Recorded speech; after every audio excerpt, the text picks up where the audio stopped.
Hey, Nick, good to see you, man. Hey, curious what you feel like the biggest lesson that you've learned so far here this year is now that you're a couple games into the year and you probably feel like you've got a little bit more of a rhythm going. So I guess I would say the biggest lesson is just to keep swinging. Don't let mistakes get to you, and just keep improving every single play, every single day, and practice. Practice always makes perfect. And the way that we practice, there's a certain way that we do everything, and that's going to prepare us for us going into Saturday. So the way we practice and train and prepare through film study and everything like that is very big in terms of what we do on the field on Saturday. And when you've gone from film study and practicing during the week to actually translating it on game day, do you feel like what you saw on film getting ready for the game is actually happening and you're able to, do what you had been practicing versus, hey, I've got to make an adjustment because they did something much different than what we thought? Every single team is going to always bring in something different against us coming into the game. Sometimes they bring in the stuff that we've been seeing in our practices. Sometimes there's a little trick or a gimmick that they do that we also got to like work on and improve with. But it's just we practice so hard and we train and we watch film that like Coach Day always says that we should be the fastest and most confident team that we can be because of the amount of work we put in. It's when you don't put in the work, when you don't do the film study and the extra hours out of practice, stuff like that, is when people get nervous and people kind of don't really know what they're doing and things like that. So we always train as hard as we can so we feel as confident as we can be coming into Saturday. All right, we'll go next to Austin Ward from Letterman Row. Austin. Nick, your teammates have been raving about the way you've played through 3 weeks. We've seen the champion grades. Do you feel like you're playing as well as everybody is saying that you are? I guess so. I just try to focus on playing as hard as I can to help us win games. That's the end goal of it all. Whatever happens, just happens. Like everyone, as long as we do our jobs, that's what Coach Jay's always been telling us and all our coaches. Like as long as we do our jobs and we play as hard as we can, everything will work out for everyone in the end. So as long as I'm doing my job and I'm working as hard as I can, like all the other accolades and like how well I'm playing, as long as we're winning games, is like the main point for everything. Thanks, man. All right, next up, Spencer Holbrook, Letterman Row. Spencer.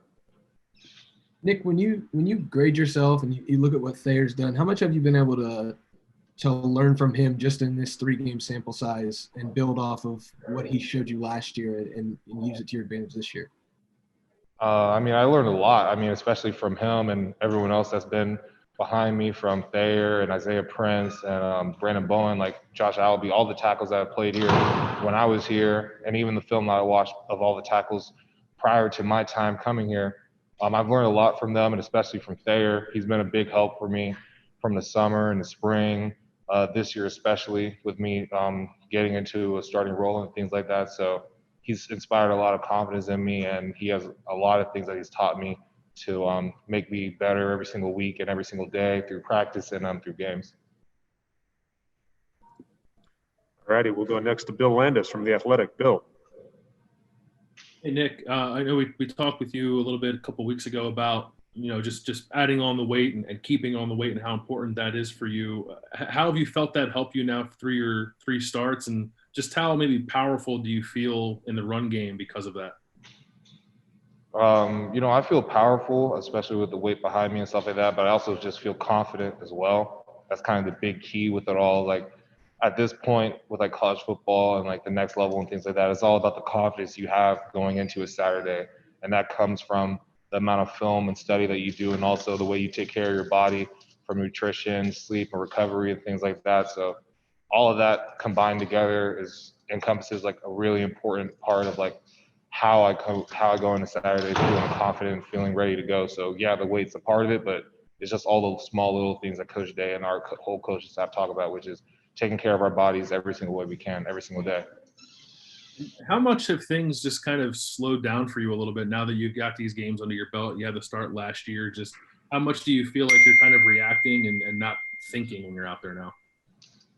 That's just something that we try to get everyone to do. Just always react, don't overthink things, cut through film study and stuff like that. But, getting a few games in, it always feels a little bit more comfortable getting a chance to play and like being able to see things live and in game. But, it's just about how we prepare and the things that we do. So like I feel comfortable, but like every week is always a challenge and we're always preparing. So you can never get too comfortable, especially with college football. So you always got to prepare and keep working and keep grinding to get better. We'll go next to Bill Rabinowitz, Columbus Dispatch. Bill.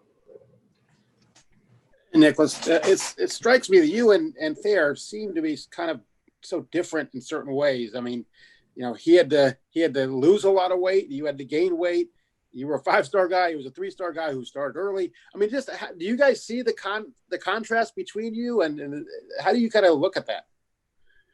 I mean, everyone has different journeys and different paths. That's why, as a unit, we always try to figure out how people's lives are and the things that they've done to get to the point where they are.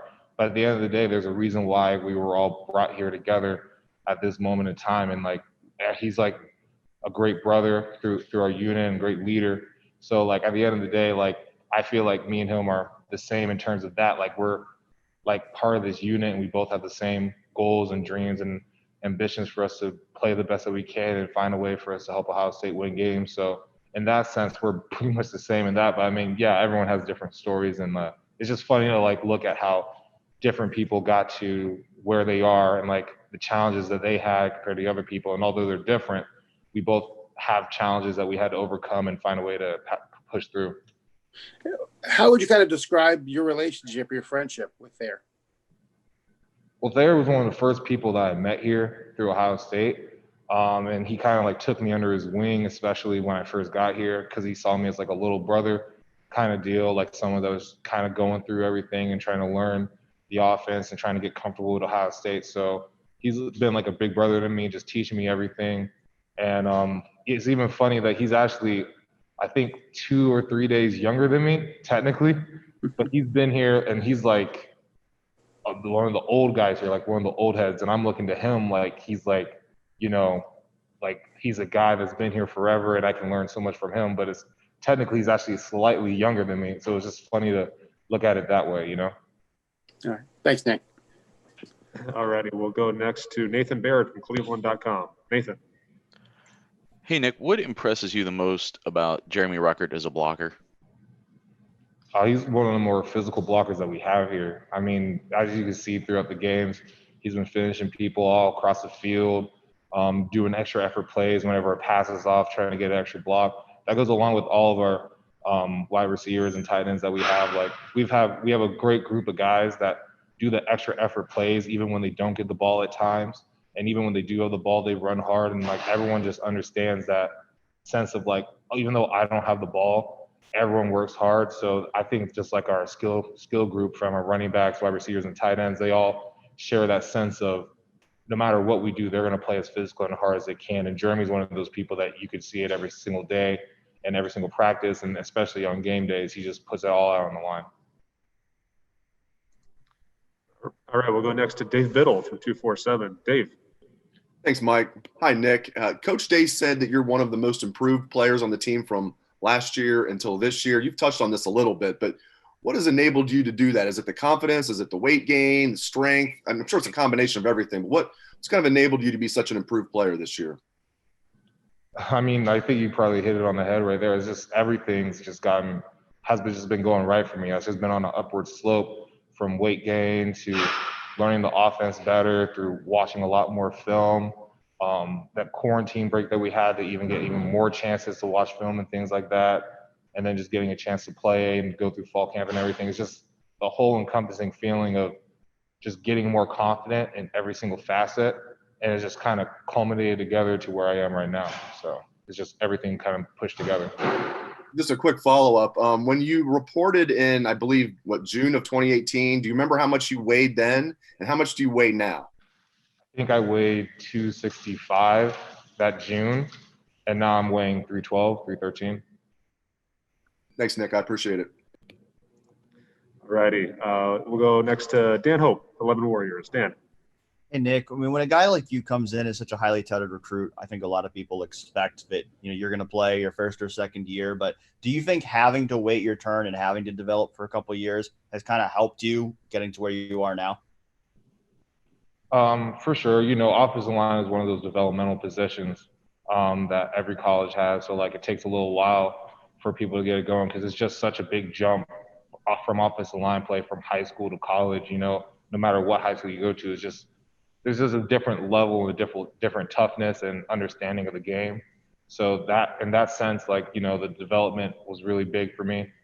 But everyone has different stories. Everyone has different paths that they go through. Some guys are the big, highly touted guys, and they take a while for them to go and get their start. And other people are no guys that you never even heard of, but they come in freshman year and they're ready, rocking and rolling. So I didn't really look too much in terms of I'm that highly touted guy or I'm not that highly touted guy. We never look at it like that, especially at a place like Ohio State.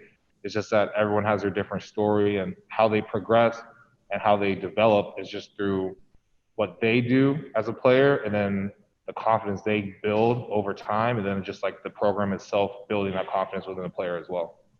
How rewarding is it knowing that, after those couple of years of development, that things are really clicking now?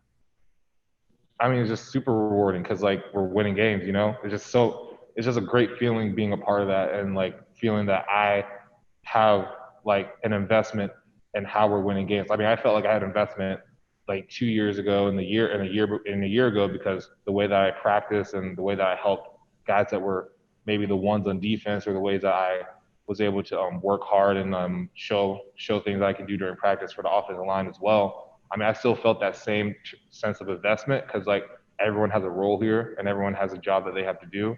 But it's just a different type of feeling of investment, which is the same like all the other years, but it's just different when you're starting and getting a chance to play and being able to show that investment with your team. Thanks, Nick. All right. Got time for just a couple more. We'll go to Tim May from Leonard Monroe. Tim. Thank you very much, Mike. Nicholas, I was just wondering, how impressed are you by the depth of the Ohio State playbook or iPad, whatever they've got the plays on, and how much of a stress, I guess, does it, for want of another term, does it put on the offensive line to one play be maybe running power inside, the next play a zone play outside, to a sprint pass package, et cetera?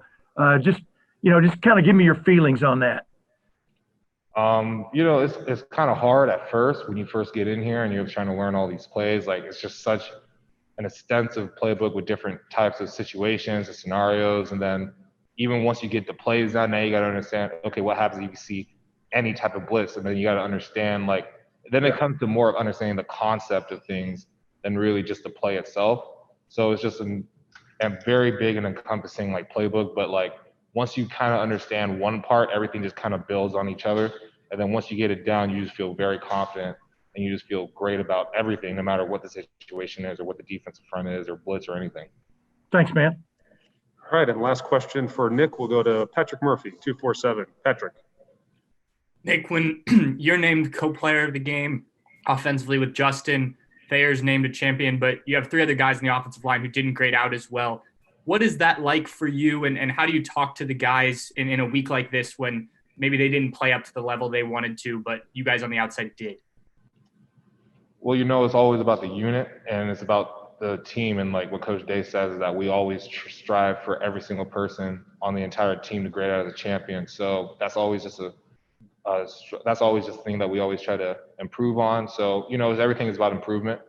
So, I mean, Josh and Wyatt, they're both older guys, and they know how things are and they know how things go. So they're just guys that always will improve and keep it going. And me and Harry are both first-year guys starting here. So me and him both have the similar struggles of sometimes having great days, sometimes having bad days. But everyone on our offensive line, they're all amazingly talented, and there's no doubt in my mind that we're always going to perform to the best of our abilities. So that's the last thing I would even worry about with us. We're always going to find a way for us to improve and get better week in and week out. And maybe we have a slip here and there, but that's nothing towards the talent that we have and the athleticism and the our minds in the game of football and our IQ. So there's no problem with us there. And Harry had the 3 holding penalties called in this game. How did you see him react to that as the game progressed? I think they were all in the first half. How did he handle that? You mentioned first-year starter. I mean, those are always hard moments. I think he handled it well. I mean, it's just, he's going to improve and keep getting better. We're going to practice hard. So Harry's the last person I have any worry about when it comes to things like that. He's such a hard worker. He's putting so much time and effort on and off the field. He's one of the guys that watches almost some of the most amount of film that we have here. He studies the hardest and he plays with great grit and determination. So like that's something like Harry handled it well, and I think he's going to keep performing well and keep doing the things that he needs to do to get better.